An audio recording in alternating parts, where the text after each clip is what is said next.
12장부터가 율법을 좀 더 구체적으로 설명하는 내용이라고 말씀드렸죠.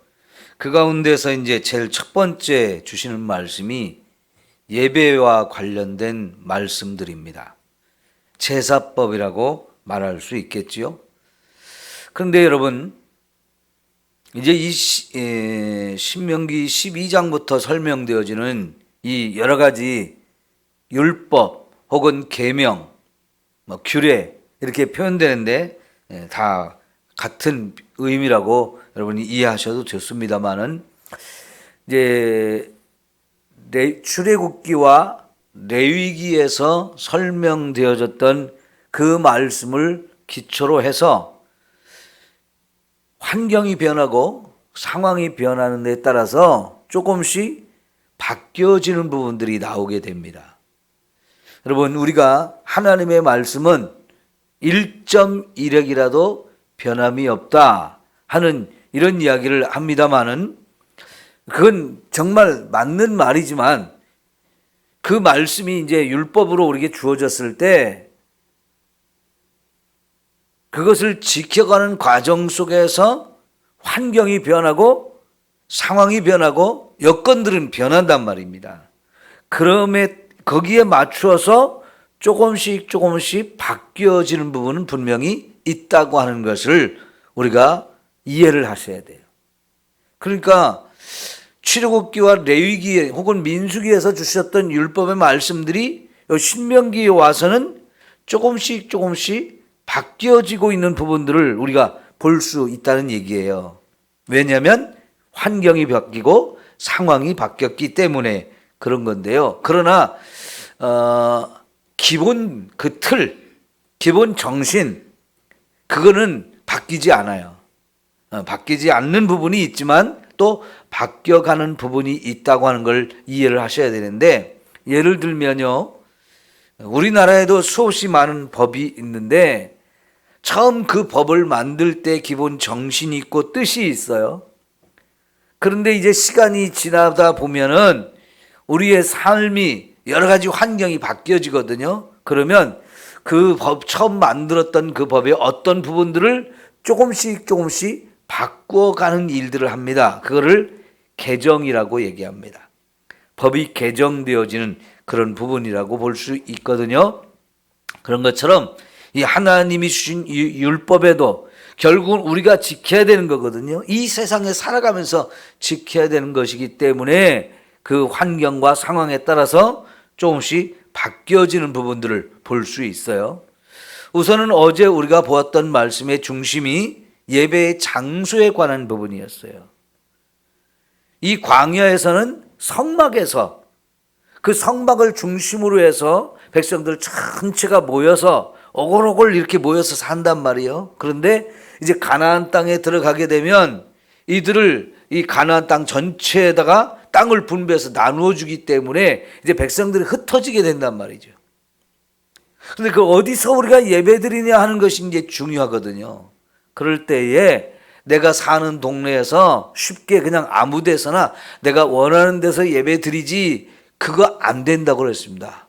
왜냐하면 그 이유가 너무 중요한데, 그렇게 하다 보면 신앙 자체가 싹 변질이 되고, 그 신앙을, 우리가 신앙이라는 거는 신을 중심으로 해서 우리가 그 하나님을 믿는, 신을 믿는 그 모습이거든요. 근데 거기서 신앙의 대상이 달라진다는 말이죠. 우리가 누구를 믿어야 되는 겁니까? 우리가 믿는 분은 하나님이에요. 그 하나님은 참 신이시고 뭐라고 말씀하시냐? 유일하신 분이다라고 말씀하시네요. 세상에는 사람들이 많은 신이 있다고 하지만 하나님은 그 신은 다 아무것도 아니야. 세상의 신은 오직 하나님밖에는 없다라고 말씀하셔요. 그래서 우리가 믿을 분, 우리가 신앙의 대상으로는 오직 하나님 외에는 다른 분은 없다라고 말씀하시면서 이 하나님만 섬겨야 되는데, 우리가 당장 들어가야 될 가나안 땅에는요, 그 땅 사람들이 하나님은 안 믿고 자기들 나름대로 만들어 놓은 신들이 잔뜩 있단 말이에요. 근데 그 신을 그 땅 사람들은 아무 데서나 자기가 원하는 곳에 신을 만들고 원하는 신을 모셔요. 그거 섬기고 그거 따라가면 안 되기 때문에 이렇게 아무리 흩어놨어도 이제 가나안 땅에 들어가지만 예배의 자리는 오직 한 곳이다. 그곳은 하나님이 정하신다. 사람이 정하는 게 아니고 하나님이 정하신다 하는 거였어요. 그래서 예배의 장소, 구약시대에는 중요했어요. 하나님 한 분. 그래서 그 하나님 한 분만 섬기기 위해서 오직 하나님이 계시는 성막이 있는 곳 혹은 성전이 세워진 곳, 거기가 어디입니까? 나중에 시간이 가면 예루살렘이죠. 그래서 이제 점점점 시간이 흘러가면서 가나안 땅 중에서도 예루살렘 그리고 거기에는 성전 가장 중요한 곳이 되어지는데 오직 그곳만 이제 예배의 장소가 되어지죠. 그 가나안 땅에 들어가게 되면 성전이 세워지기 전까지는 성막이 조금씩 움직였어요. 가나안 땅에 정착하기 전까지도 움직였고 정착한 후에도 계속해서 이곳으로 저곳으로 이렇게 조금씩 움직이게 되어지는데 움직이게 될 때마다 이스라엘 백성은 그 성막이 있는 곳으로 가야 됐어요. 왜냐하면 거기가 하나님이 계신 곳이기 때문에 그랬죠. 그런데 여러분 이것도 나중에 나라가 망하고 성전이 없어졌단 말이죠. 그러니까 예루살렘 성문도 다 없어지고 성벽도 다 깨졌어요. 그럼 어디서 예배 드립니까? 그리고 이스라엘 백성이 가나안 땅에 있던 사람들이 죽임을 당하고 바벨론으로 끌려갔단 말이죠. 그럼 우리 어디서 예배를 드려야 합니까? 하나님께 계속 예배 드린 것이 우리 하나님을 믿는 사람들의 중심인데 이 예배를 어디서 드립니까? 하는 문제가 또 생기자 말이죠. 그래서 이 바벨론의 포로로 끌려간 다음부터는 자기들이 있는 동네에다가 뭡니까? 회당이라는 걸 짓기 시작해. 회당. 성막은 없어졌어요. 그리고 회당이라는 걸 짓기 시작하는데 지금의 교회의 이런 모습들이 교회의 형태가 회당의 형태와 비슷하다고 보시면 돼요. 바벨론으로 포로로 끌려가지고 여기 막 사방으로 또 흩어났단 말이죠. 그러니까 어떤 동네에 유대인들이 산다고 하면 그 유대인들은 이제 흩어졌어도 그 자기들끼리 이제 자꾸 모이게 돼요. 그래서 그 모이게 되면 그곳의 중심에다가 이제 회당을 짓게 되어진단 말이죠. 그럼 그곳에서 아이들을 가르치기도 하고 거기서 하나님을 예배들을 드리기도 하고 말씀을 공부하기도 하고 자기들끼리 회의도 하고 여러 가지 일이 진행이 되어지는데 이제 거기를 회당이라고 하는데 우리가 신약 성경에 예수님 시대 복음서를 보면 이제 예수님도 회당에 자주 가셔서 예배를 드리는 그런 모습을 볼 수 있어요. 그러니까 성전 중심이었던 이것이 회당 중심으로 이제 바뀌어지고 이 성전에는 절기 때 이런 때만 가게 되죠. 그래서 이게 예배 드리는 장소가 상당히 중요하게 되어지는데 여러분 이제 신약 시대에 오면 성전이라는 개념이 달라져요. 성전이라는 개념이. 예수님 시대까지는 바벨론의 포로 끝나고 나와서 지은 성전이 계속 있었거든요. 그죠? 헤롯이 다시 건축을 했지만 어쨌든 눈에 보이는 이 성전이 있었어요. 그런데 여러분 AD 예수님이 돌아가시고 나서 40년 후인 70년 AD 70년에 다시 로마에서 이 예루살렘에 있는 성전이 완전히 또 깨지고 없어지고 유대인들 다 죽거나 아니면 다 흩어졌어요. 전 세계로.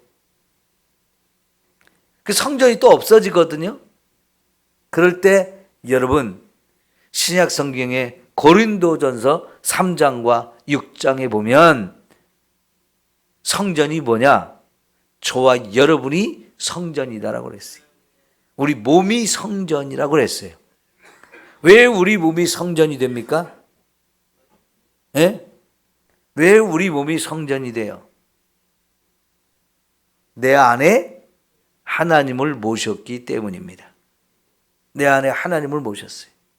그래서 우리 몸을 거룩하게 잘 관리를 해야 된다고 그러지. 왜냐하면 내 안에 하나님을 모셨기 때문에 하나님을 모신 내 몸, 이 몸이 거룩해야, 그래서 하나님이 내 안에 계시잖아요. 그러면 내 몸이 곧 성전이다라고 말씀을 하시는 거예요. 구약 시대에 눈에 보이는 이 성전이 결국은 이제 하나님이 계신 내 몸, 내 안에 하나님을 모셨기 때문에 내 몸이 곧 성전이라고, 이렇게 완전히 성전의 개념이 바뀌어지죠. 그러니까 여러분 우리 하나님을 믿는 사람, 모든 사람들이 한 사람 한 사람이 다 성전인 거예요. 왜냐하면 내 안에 하나님을 모시고 있기 때문에. 그럼 우리가 하나님의 성전인 사람들이 모여서 함께 예배 드리는 곳, 이게 바로 또 이제 우리의 교회가 되어지는데, 이게 우리가 예배를 어디서 드리느냐 하는 문제가 상당히 중요했어요. 그러나 구약 시대는 이렇게 눈에 보이는 성전이나 성막에서 예배를 드렸다면, 이제 신약 시대인 우리에게는 예수님을 모신 우리 자신 각자가 내 몸이 성전이 되어져서 내가 어디서든지 예배를 드릴 수 있게 되어져요.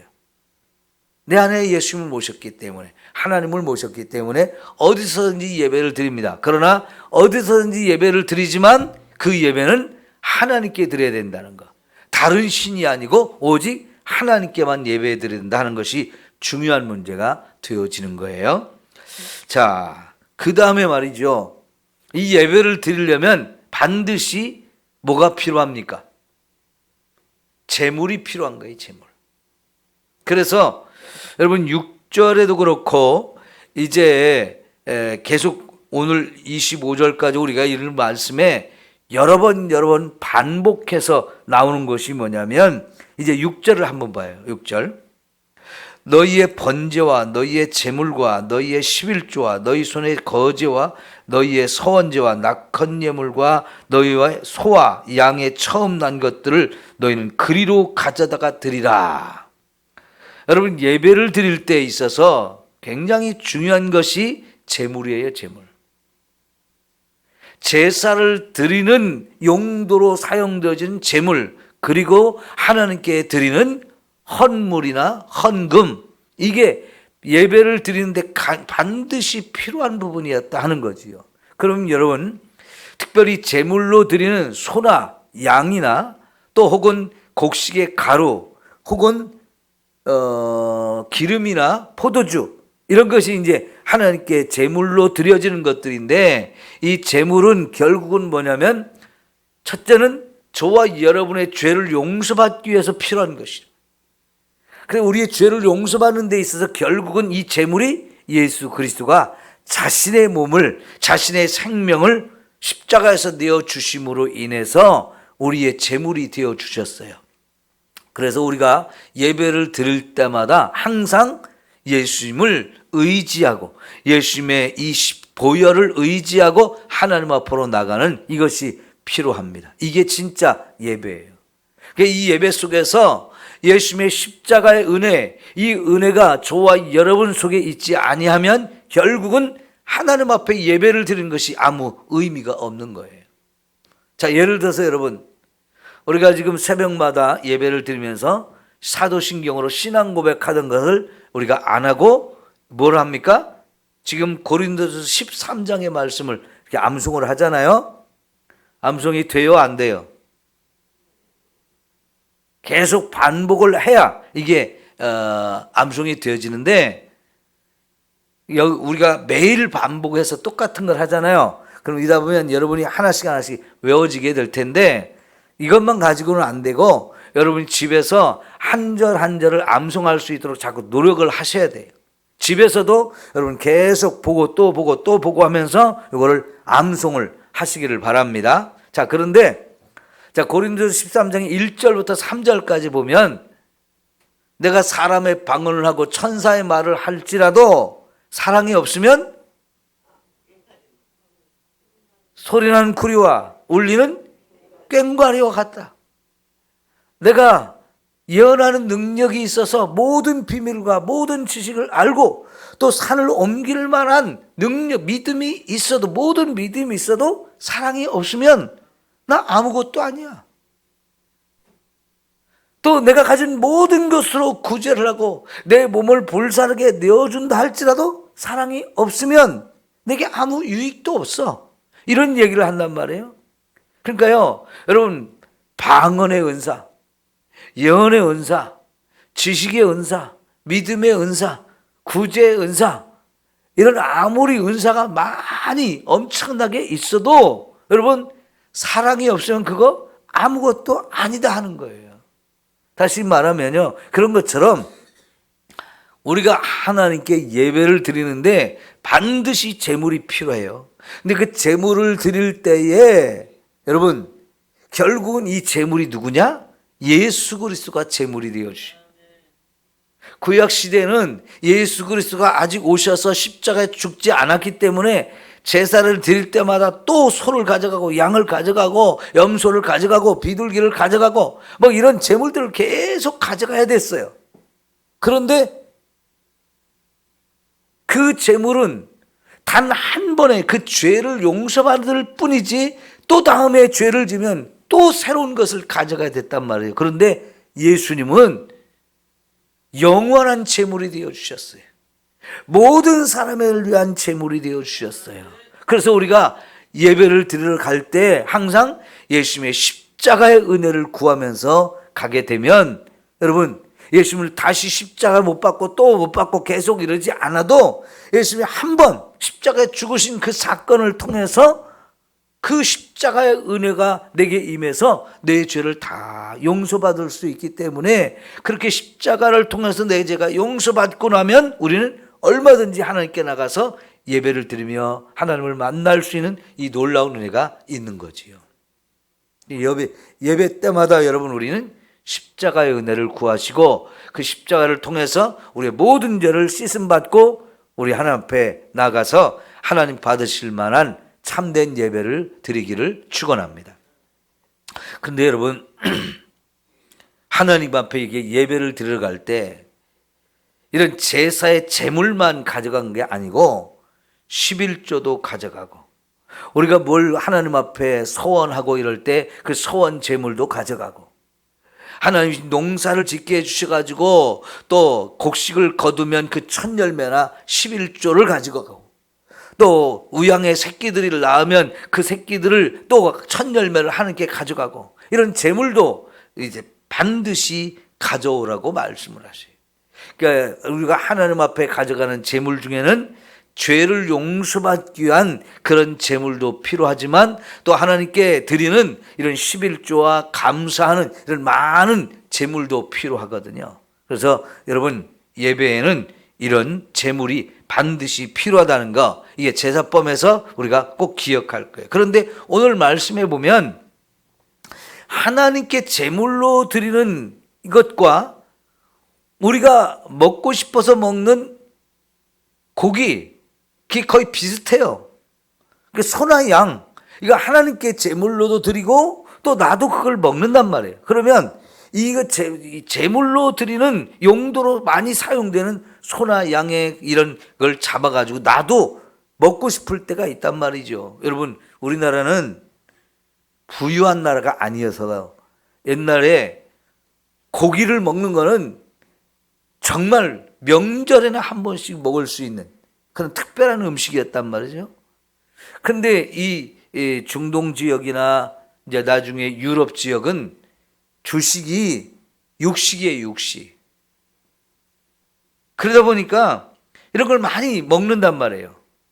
요즘에는 우리의 자녀들도요, 이게 식습관이 많이 바뀌어가지고 고기를 너무 좋아하잖아요. 그래서 요즘에 자녀들이 크는 집안에는요, 고기 반찬 매일 해주지 않으면 거의 안 될 정도가 이렇게 되어졌어요. 우리도 식습관이 많이 이제 바뀌어서 그렇게 되어지는데요. 어쨌든 여러분, 이제 고기를 자꾸 먹어야 된단 말이에요.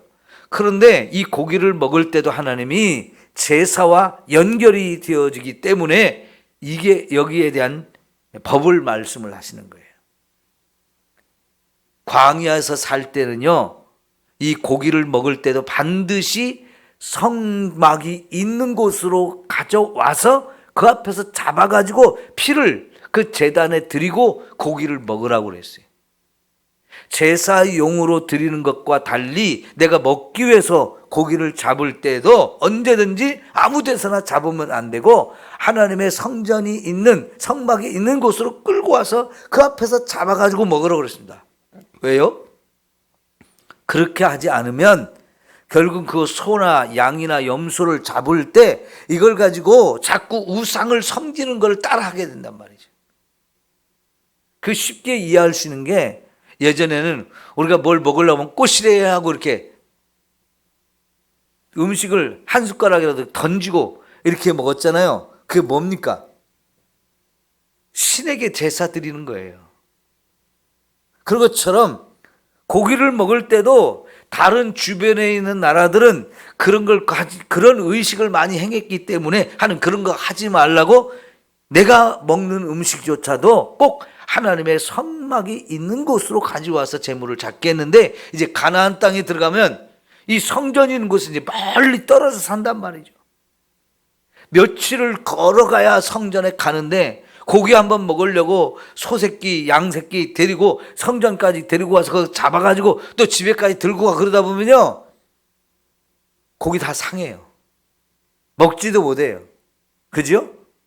그러니까 그때 가나안 땅에 들어갔을 때는 이제 이 고기를 먹고 싶으면 아무 데서나 잡아서 먹어라. 사는 곳에서 그냥 잡아서 먹어라. 이렇게 말씀을 하셔요. 이거는 뭔가 상황이 바뀌어지고 환경이 바뀌어지니까 이렇게 하나님의 법도 조금씩 바뀌어지는 부분도 있더라 하는 거예요. 왜 그럴까요?